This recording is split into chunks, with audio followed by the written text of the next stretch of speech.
truly, man, it comes from laziness. Right. It's just like, what's the way we can, like that's really how we talk to each other. And it's like, oh, check this out. I found this, check this. Yeah. And then after a few podcasts, we realized, well, let's just do this. Let's just do it like a phone call, you know?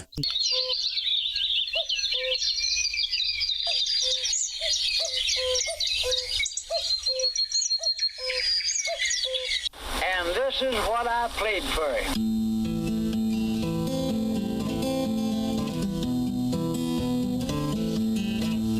Oh, the cuckoo, she's a pretty bird. She warbles as she flies, but she never hollers cuckoo until the 4th day of July. Hello and welcome to episode 15 of the Cuckoo Town podcast, Shooting the Breeze, with my guest Shane Taylor. I'm your host, Mark. If you haven't heard Shane and his podcast partner Lisa doing their Dark Notes podcast, I highly recommend it.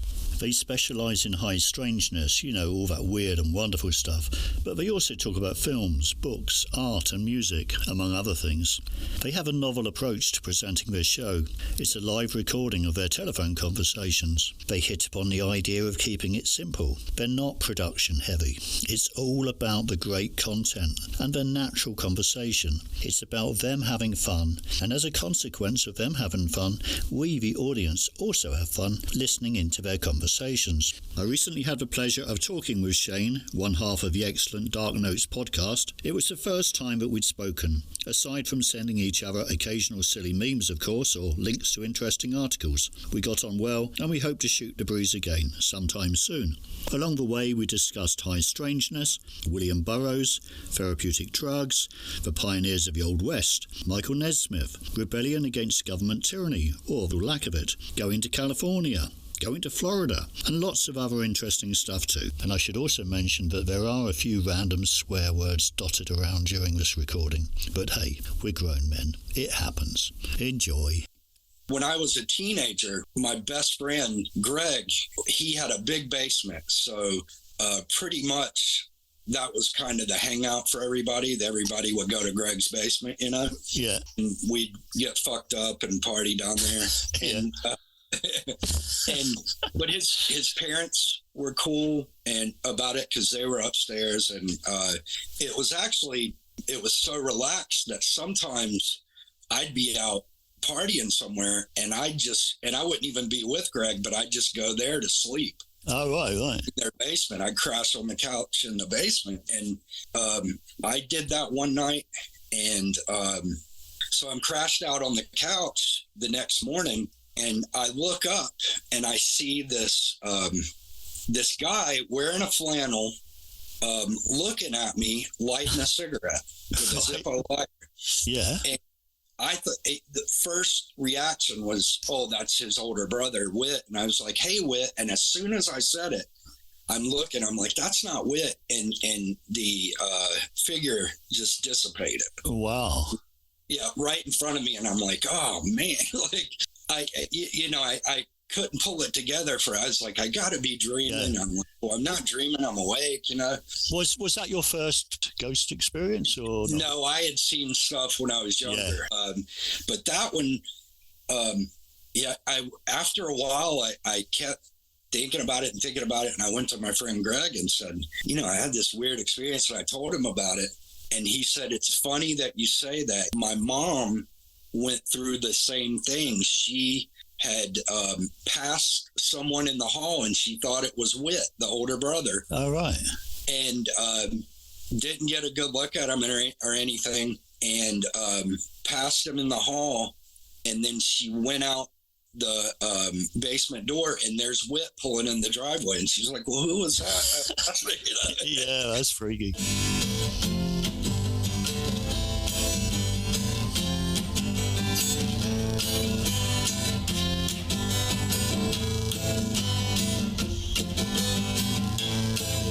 I'm in the cellar. It's like a normal townhouse, one of these old wooden siding places, with a porch and everything. We have something here.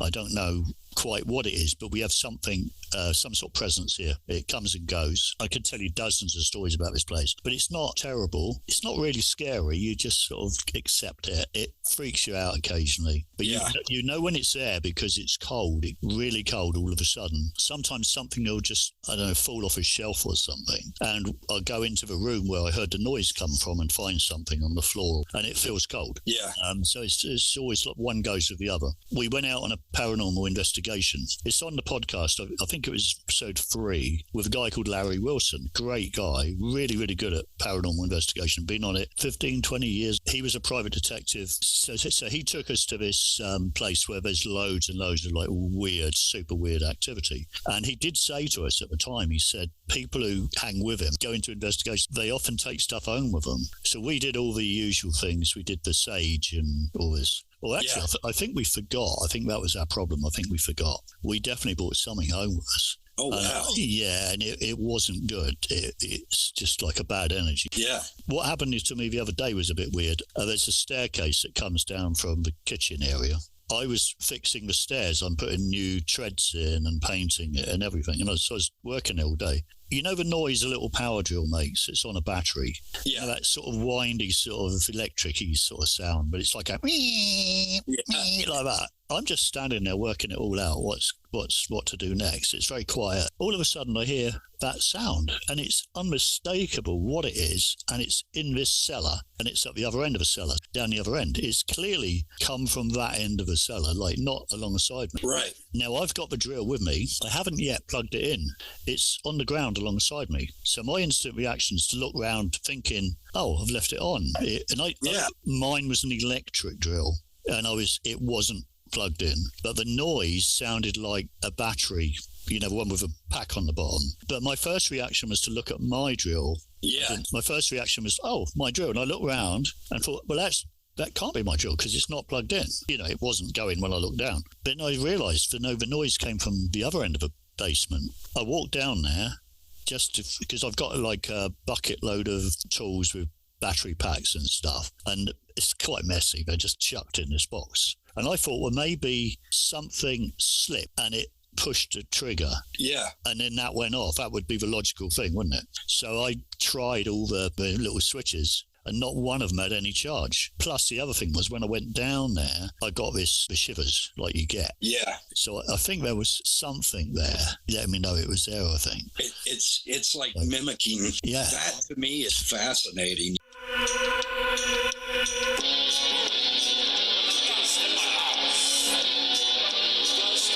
I woke up in the night, and we quite often hear voices. Oh, man.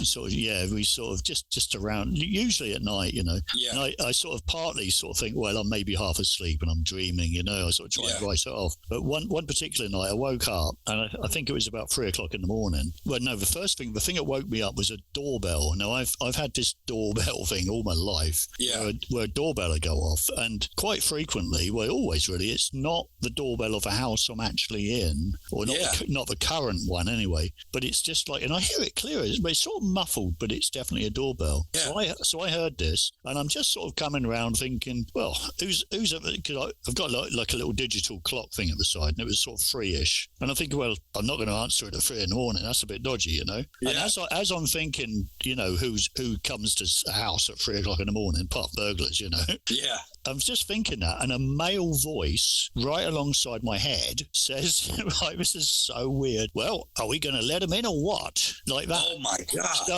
So it was like, that was so weird. And as this was happening, Janice is laying alongside me. She's asleep and she's kicking out, you know, she's kicking out in a dream. So she was experiencing something at the same time. Yeah. She didn't actually hear the voice. She didn't hear any of that. She didn't really know much about it because it sort of blew over. I didn't sort of wake her up or anything. I think she sort of came around a bit. But you know how it is when somebody tells you something at night anyway. You're not going to, you know, if you're half asleep, she was probably right. Okay. And then back to sleep. Yeah. But when I told her in the morning, she hadn't heard the voice, but I heard it, and it coincided with her thrashing around in her sleep. It was like a male voice alongside my head. Our conversation turned to writing styles and William Burroughs in particular. One book that I really, really love that does that both in such a strange way to me, where it's like almost like just the facts. Yeah. But there's a little bit of flavor, of the personal flavor in there. It's kind of a perfect blend, and it's Junkie by William Burroughs. Oh, right. Yeah. Very, very good book. And it's almost like when you read it, you can see he's going through that struggle. Like, how do I write? You know? Yeah. Like, should I do it this way or this way? And, But, check out, of course, Naked Lunch. Junkie was his first one.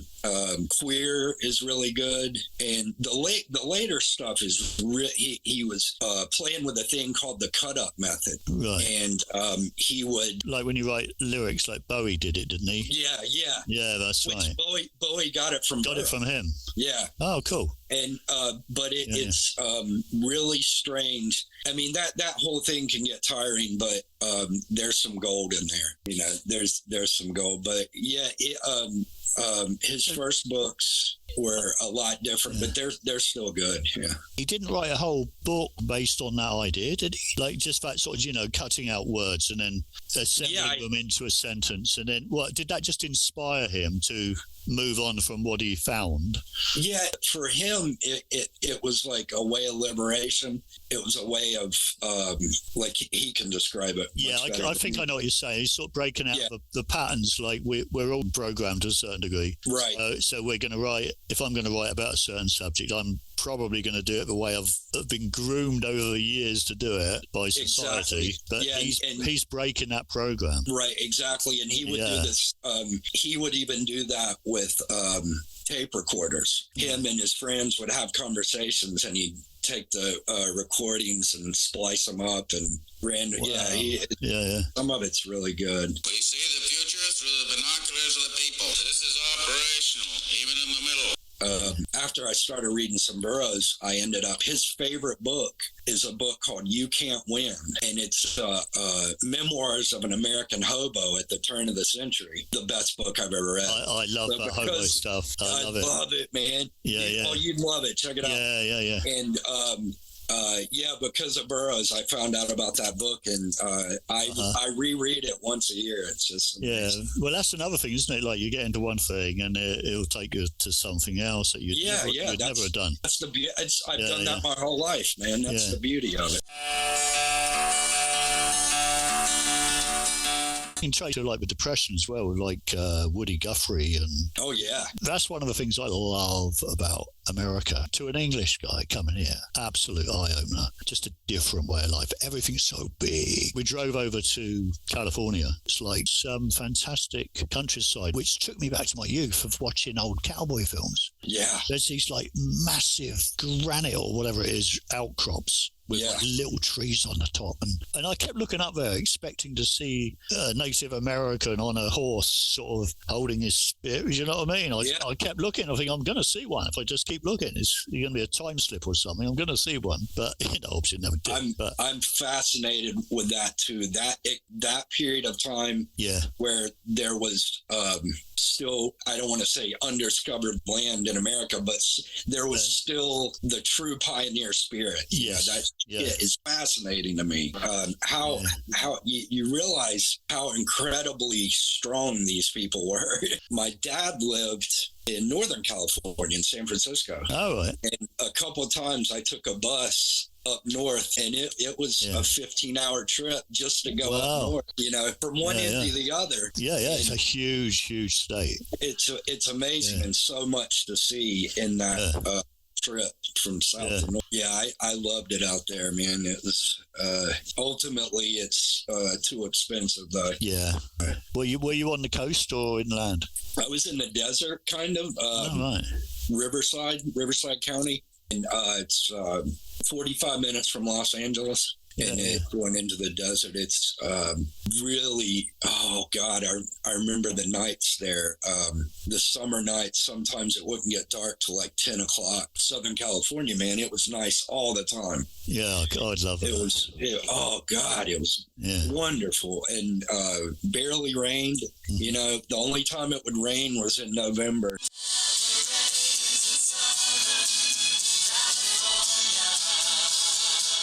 Yeah, I was down in Florida last year for must be about 2 months. Yeah, we were lucky. We had the use of a house. Otherwise, we could never have afforded it. But it was pretty rough place. But it was like in a nice area, but quite an old place. Yeah. It's just fantastic. The weather. This was like January, February. Yeah, it was amazing. It's crazy. Just loved it. Yeah, and it was a lot.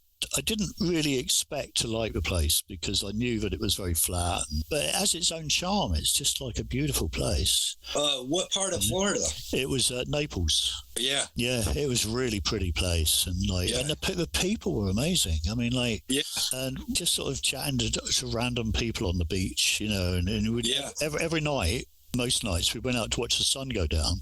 Yeah, and the sunsets were amazing. Yeah, just beautiful, you know. Yeah, I've always had a good time down there. Yeah, the only thing that puts me off was the snakes, and yeah, same here. Not a fan. Yeah, me neither. No, they we when I was a teenager, we used to drive down there and pick psilocybin mushrooms out of the cow fields. Right. So yeah, we'd take like a 3 or 4 day trip and load up, crawl into the fields and get a few bags and come back and dry them out in the dashboard of the car. Any of these southern states that you can pick, Georgia, Tennessee, South Carolina. I asked Shane how he viewed the getting high experience, as in how does our body, brain, mind, how does it react to partaking of mushrooms or any other hallucinogenic substances? There's 2 main ways people look at it, and that's like, okay, this is just material reality, and all you're doing is accessing parts of your mind. And I guess the other way of looking at it, I mean, there's always more than 2 ways to look. The other way is that you're accessing reality. I tend to go more with the, I think we're accessing different worlds. Yes, different reality, for lack of a better word, you know, just because of personal experiences, it's like, no, this is too weird to be a part of my mind. But I don't know. I've had plenty of friends who see it the other way. They're not mystics at all. They don't see it that way. But do you not think that maybe they go down that route because it's easier to just say, I know it had that effect on my brain. It's just easier not to accept, right? You know, not to go down that path, you know.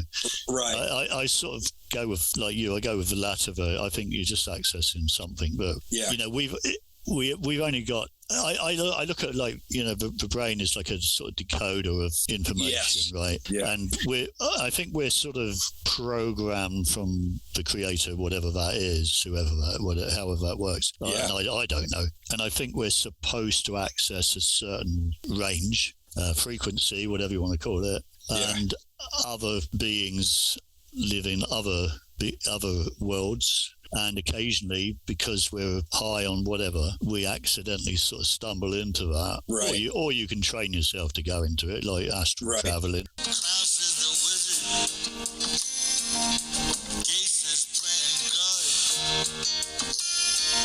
Everything's changed so much now. I can see it now in a different way, but I didn't see it at the time. I mean, at the time, it sort of was water off a duck's back. You know, I didn't really notice. It just happened. And the media, I was like everyone else at the time. I was a mainstream media guy, watch the BBC. And because I stopped doing that probably 15 plus years ago, because I just realized, I thought, this is bullshit. They just lie all the time. Right. And I don't mean to interrupt you, but it's so funny to think, there was a period of time where I actually trusted them. Yes. Yeah. You know, I can't even remember that. and what's even weirder is I still know people who still trust them. Yeah. And so what really is quite just, I can't get my head around. People that I grew up with, people that I hung out with, who were cool guys and girls. Yeah. They were like quite switched on, and they were like against the man. You know, they were against aggression from the state and all the rest of it. And they were like, you know, oh yeah, right on, carrying the flags and going to the demos and all this stuff. Yeah. And in the last, I don't want to get down this road because it's miserable, but in the last 2 to 3 years, they've been cheerleading government. I see that too. Yeah. With the guys that I grew up with, and it's like the lesson I took from you know, the freedom of the Grateful Dead and the DIY punk rock movement. You know, the lesson I got was think for yourself. Yes, yeah, 100%. You know, yeah, and it wasn't like toe this party line, do that's this. Right. Yeah, yeah, and it's I know exactly what you're.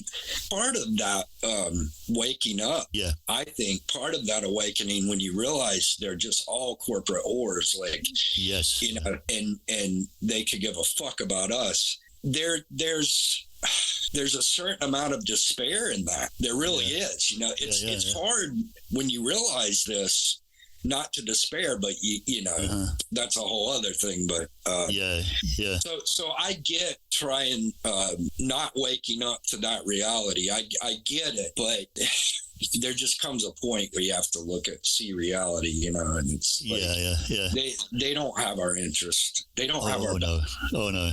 It's Crass said it in 1978, left wing, right wing, you can stuff the lot. You know, I try not to despair, and the only answer I have with all of it is focus on what can I do here locally? How can I help my family and my loved ones? You know, that's the only answer I have to all that shit is that, you know, that's the only thing I know to do. Is like, okay, try to be the best person I can be. Yeah. You know, right. and of course, I'm not, if I see injustices, I'm not going to shut up about it. I'm going to at least say where I'm coming from, you know, but yeah, I don't have any hope in any of those parties, or you know. Well, there's definitely something going on in terms of like resistance to it everywhere. Yeah. Oh yeah. So I'm hopeful about that. So, that's funny you say that. I've seen in the last few years the worse it's got. I've people that I would never expect to wake up. Oh right, that's cool. Or start, you know what I'm saying? It's like so maybe there are more people now questioning than ever before, but there's like a tipping point we have to reach, maybe. Right. And I think we're close, pretty close. Yeah, I do too.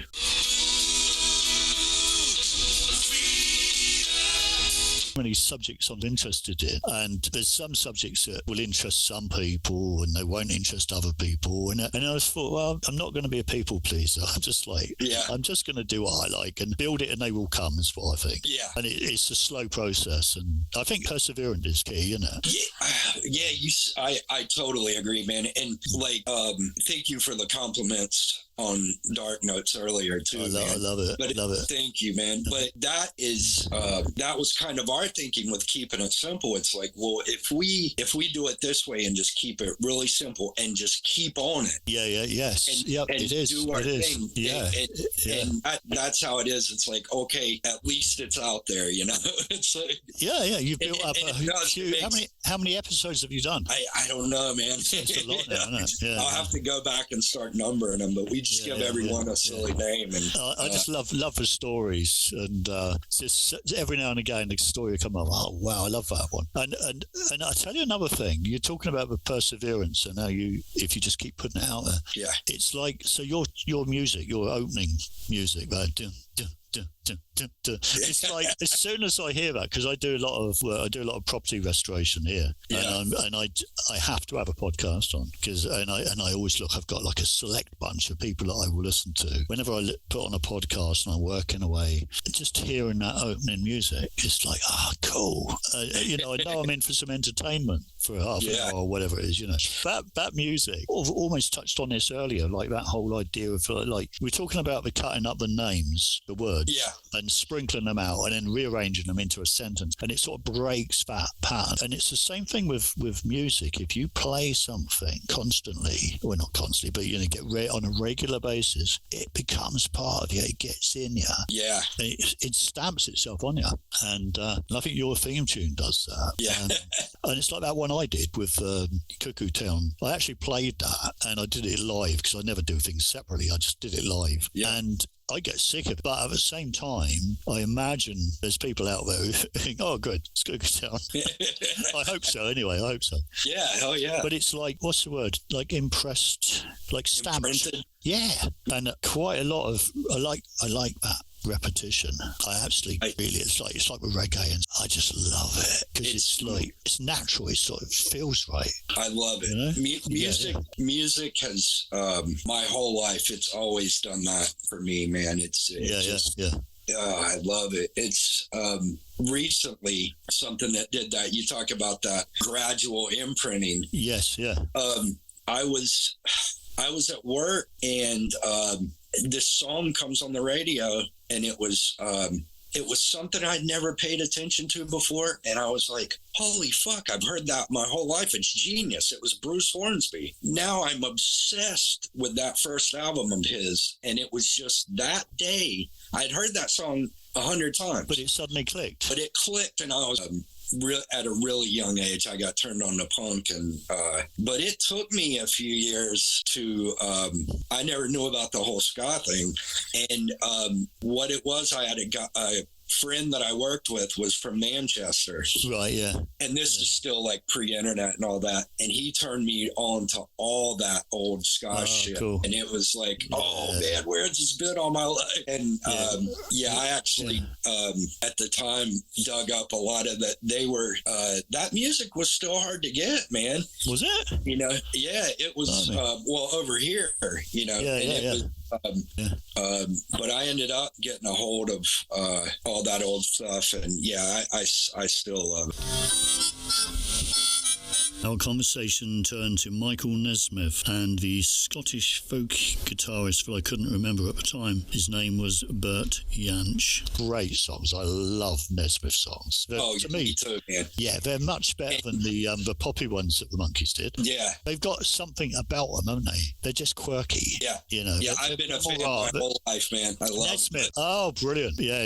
I'm a massive Nesmith fan. Yeah, and he was funny as well. He's so funny. Well, and another thing about Nesmith, he's responsible for one of the greatest movies of all time. He produced Repo Man. Yeah, I think a lot of that movie, even though it's Alex Cox directed it, I think Nesmith had a lot to do with the flavor of that movie. But he also produced one of a great album. He's a Scottish folky guy. He was in Pentangle. Can't think of his name, but he's a very famous sort of Scottish folky guitar player. There's a video, and you can see it on YouTube, where Nesmith is producing. Now, this was like 1970, I think it was, and he's at this sort of country mansion in England, southern England, and they're all this beautiful weather. It's a lovely film just to watch, just for this house. Like the 1970s. It sort of takes me back, They sort of film him having these conversations and playing guitar and stuff, and he played quite a lot of stuff on that album. Have you ever seen Head? Yes, every now and again I watch it again. Yeah, very sort of hippie sort of, there's certain films from that era that, Head's one of them. Shampoo, Warren Beatty. Yeah, I love that. I don't know why. I mean, it's just like I'm the same way with the films. There's little chunks of time where they just, everything that they put out, I love. Yeah. A lot of it is the late '80s stuff, and I think it's because, especially the horror. But I was around 10 years old when that stuff was coming out in that period of time, and I was just the exhilaration and the excitement imprinted. So it's still there. Yeah. And I still feel that way about this stuff, you know.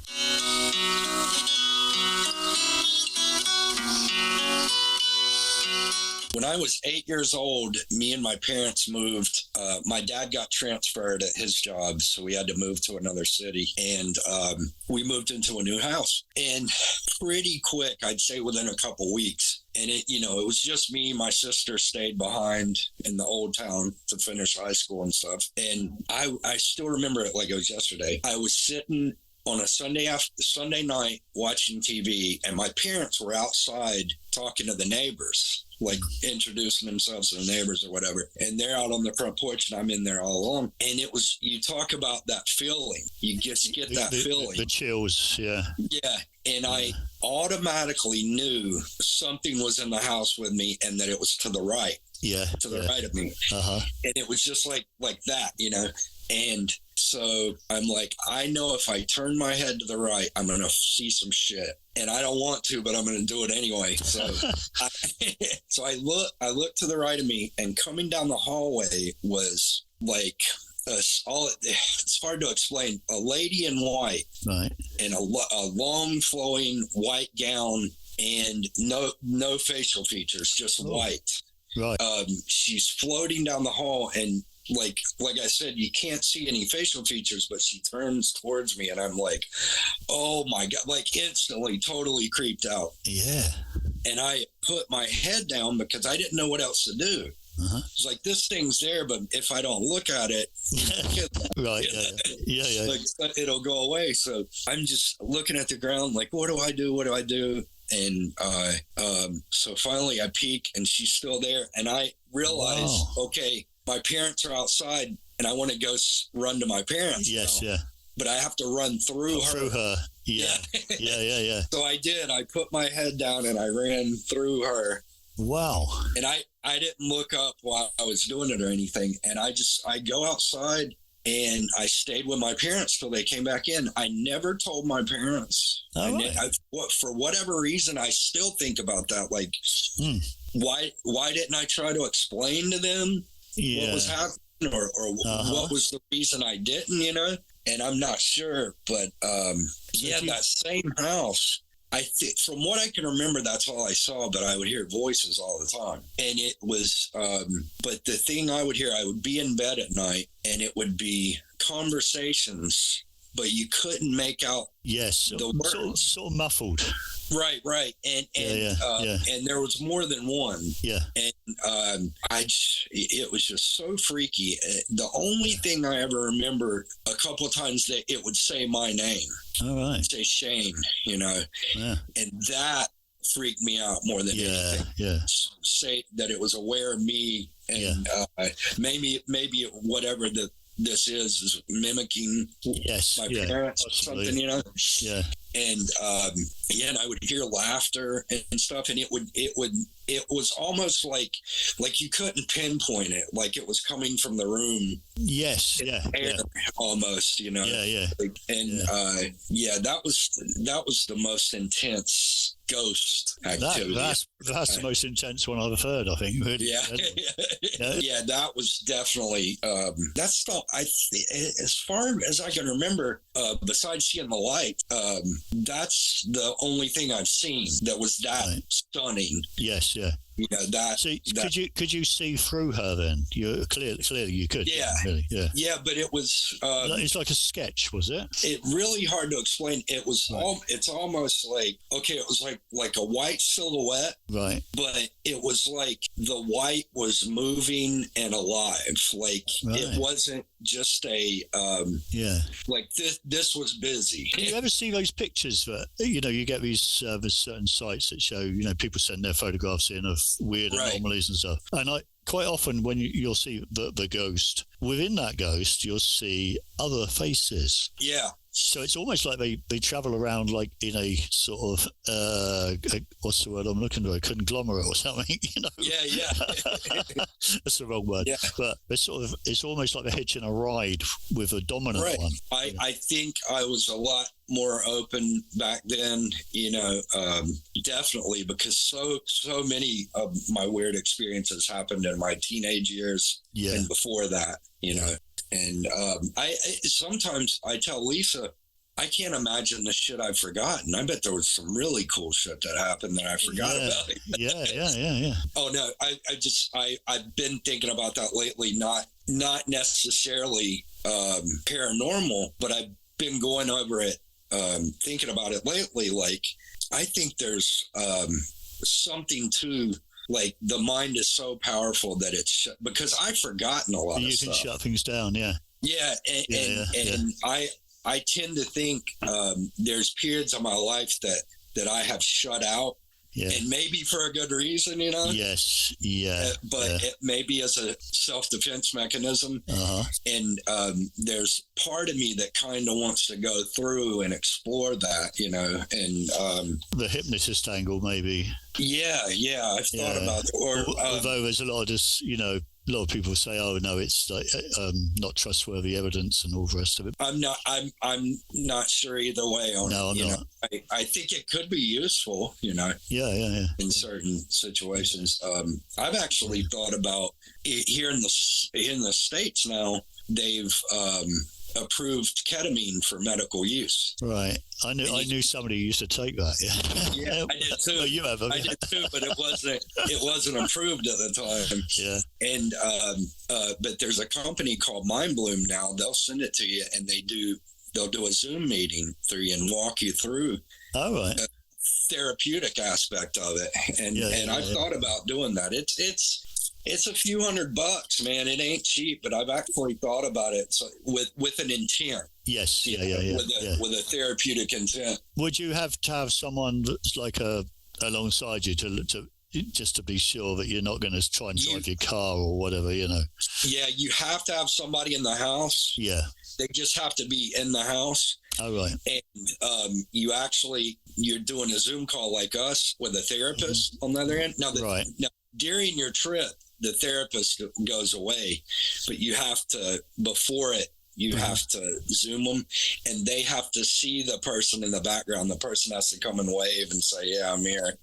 Right. So it's very interesting to me how they've in the internet age, how they've set this up, that they're like, damn, they've really thought of everything. And they even you have to take your blood pressure before, and they have to check it. Yeah, so how maybe this is a good model for the future, you know? Yeah. Maybe this will be good. So is this like a government program or? No. It's private business, man. They're taking advantage of a loophole with ketamine because it's legal for medicinal use, and it always has been as an anesthetic. Right. But now they're taking advantage of it as a therapeutic drug, kind of. Yeah. But what they're trying to do with MDMA and psilocybin, you know. Yeah. And there seems to be a lot of positive feedback with it. Yeah. And I had an experience with, not intended, but, well, sort of was after the first time, but it was called, I had a serious sort of back problem for a little while when I was working as a gardener for a while. And I put my back out, and it was so painful. And I got, this is back in England, I went to a doctor about it, and he gave me a prescription for this drug called tramadol. Yeah. I took these things, and it had a weird effect on me. This is going back now 10, 15 years. And in my front room, I had all these bookcases with like hundreds of books. And I'd read probably 99% of them. They're all there. Some of them I'd had for many years. And I'd been in and out of that room hundreds and hundreds and hundreds of times. They just sat there, you know, because I just get a new one, read it, stick it in there, get a new one, read it, stick it in there. So I never really went to that bookcase, hardly ever, unless I needed a reference to something, because it was just where I put them when I finished, really. And when I took this tramadol, all of a sudden, my brain just wanted to... I was looking at the bookcase, And I'd be looking at it thinking, wow, that looks great. Even though I'd already read it, and I knew I'd already read it, and I'd be reading the back cover and thinking, I've got to read this again, and put it back. Oh, wow, look at this. And it was like every one of those books, all of a sudden I had this renewed mental hunger to read them again. Wow. It just inspired me and drove me like crazy. It gave me a sort of a floaty feeling, very laid back. Oh, this is good, you know. And then every now and again, when the pain got too bad, I'd take them. And I know people do this; they get hooked on these things, don't they? Yeah. So I had occasionally work with him sort of once a week or something, and he was really funny guy. Rob Wilson, his name was, and I remember telling him about it. He said, "Oh, you should save some of those for a rainy day." And it always struck me as funny, and we were calling them, Tramadol Ding Dong. Yeah.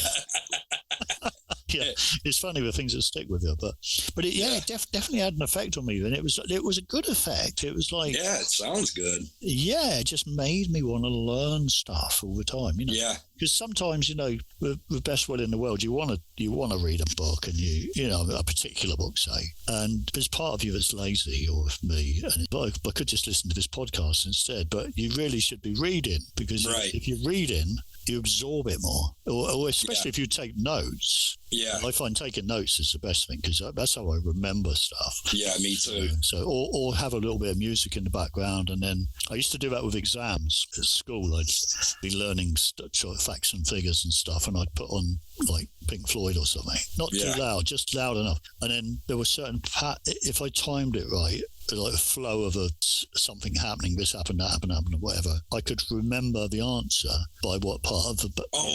Yeah, I just stick the two together, and it's like, I know, this is where the guitar comes in, and, you know, it was weird, but it worked. You've been listening to Cuckoo Town, a Leviathan media production, copyright Mark Anthony Wyatt 2023. If you've enjoyed the show, please tell all your family and friends about us, and don't forget to like and subscribe to us on all social media. You can find us on all the major podcast platforms and on YouTube too. Thanks for listening. See you next time when we'll take another stroll down a road less travelled. Be lucky. Be lucky.